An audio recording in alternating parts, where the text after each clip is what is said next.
ချစ်ချင်းမြတ်တာဆိုတာစေတနာပါပဲချစ်ချင်းမြတ်တာဆိုတာဘာလဲလို့မေးလိုက်ရင်တချို့ကအတိတ်ပဲဖွင့်ဆိုချက်အကြီးကြီးတွေပေးကြလိမ့်မယ်ဒါပေမဲ့တကယ်တမ်းကျတော့မြတ်တာဆိုတာအဝေးကြီးမှရှိမနေပါဘူးကျမတို့နေ့စဉ်ဖြတ်သန်းနေတဲ့ဘဝတွေကအသေးအဖွဲကိစ္စလေးတိုင်းမှာကံညီနေတတ်တာပါတေချာပြန်စဉ်းစားကြည့်ရင်ကိစ္စရက်တိုင်းဟာချစ်ချင်းမြတ်တာကိုအခြေခံထားတာတွေ့ရပါမယ်ပင်မနာတွေကိုမေ့သွားစေတဲ့အရာဥပမာတနေ့ကုန်အလုပ်လုပ်ထားလို့လူကနန်းနေနေပြီအနားယူလိုက်ချင်တာပဲရှိတော့တယ်ဒါပေမဲ့ကိုကြည့်ရတဲ့သူကပိုက်စားတယ်လို့ပြောလာရင်ပဲဖြစ်ဖြစ်သူ့ကိုကောင်းကောင်းမွန်မွန်လေးကြွေးကျင်တဲ့စိတ်ဖြစ်လာရင်ပဲဖြစ်ဖြစ်အဲ့ဒီပင်မမှုကိုခဏမေ့ပြီးမိဖို့ကြောင့်နဲ့ဝင်သွားတတ်ကြတယ်ချွေးတွေပြန်လူကပူအိုက်နေပေမဲ့လေကိုချက်ကြည့်လိုက်တာကိုသူမင်းရေးရှက်ရေးစားနေတာလေးမြင်ရရင်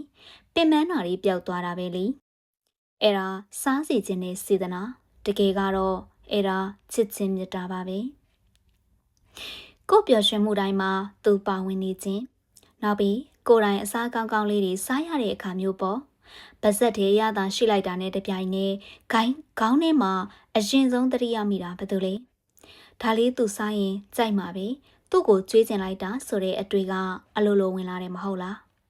ကိုတယောက်တည်းကောင်းတာတွေမခံစားခြင်းပဲသူ့ကိုပါမျှဝေခြင်းနဲ့စိတ်ဒါဟာအချစ်ပါပဲအချိန်ပေးခြင်းဟာတန်မိုးရှိဆုံးလက်ဆောင်အခုခေတ်ကြီးမှာအလုပ်တွေရမ်းများကြတယ်အားလက်ချင်းဆိုတာရှားပါပစ္စည်းပဲဒါပေမဲ့အလုပ်ဘလောက်များများလူကဘလောက်ပဲ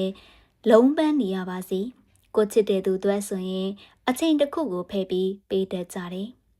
သူသွားခြင်းတဲ့နေရာလေးတွေလိုက်ပို့ပေးဖို့သူ့စကားတန်လေးတွေနားထောင်ပေးဖို့ဂရုစိုက်ပေးဖို့ကြိုးစားကြတယ်ကိုယ့်ရဲ့အနားယူခြင်းကိုဆွန့်လွတ်ပြီးသူ့အတွက်အချိန်ပေးတယ်ဆိုတာတာမန်တန်ရောစင်နဲ့မရပါဘူးချစ်ချင်းမြတ်တာစစ်မှန်မှရတာမျိုးပါထပ်တူခံစားပေးနိုင်ခြင်းနောက်တစ်ခုကစာနာမှုပေါ့ကိုချစ်ရတဲ့သူနေမကောင်းဖြစ်ရင်ကိုပါစိတ်မကောင်းဖြစ်ရတယ်သူနာကျင်ရင်ကိုပါထပ်တူနာကျင်ရတယ်သူနေပြန်ကောင်းသွားမှကိုပါစိတ်သက်သာရရွာသွားတော့တယ်အဲ့ဒီလိုမျိုးကိုယ်တိုင်ခံစားနေရတယ်လို့ပူပင်ပေးတတ်တာဂရုစိုက်ပေးတတ်တာဟာမြတ်တာမရှိရင်မလုံနိုင်တဲ့အရာတွေပါစေတနာဆိုတာချစ်ချင်းမြတ်တာပါပဲသူနှစ်တက်တဲ့ပစ္စည်းလေးတွေတွေ့တိုင်းဝယ်ပေးခြင်းလားသူ့ကိုပြည့်ပြည့်စုံစုံထားစေချင်တာကအစားအားလုံးဟာမြတ်တာရေတောင်းမြစ်ကနေစီးဆင်းလာတာကြီးပါပဲရိုးရိုးလေးစဉ်းစားကြည့်နော်ကျမတို့မချစ်တဲ့သူကိုနဲ့ဘာမှမဆိုင်တဲ့လူတစ်ယောက်အပေါ်အဲ့လောက်ကြီးစေတနာထားဖို့အနစ်နာခံဖို့ဆိုတာမလွယ်ပါဘူးဒါကြောင့်စေတနာဆိုတာတတ်သက်ကြီးဖြစ်လာတာမဟုတ်ဘူးမေတ္တာရှိမှစေတနာဆိုတာပေါက်ဖွာလာတာပါ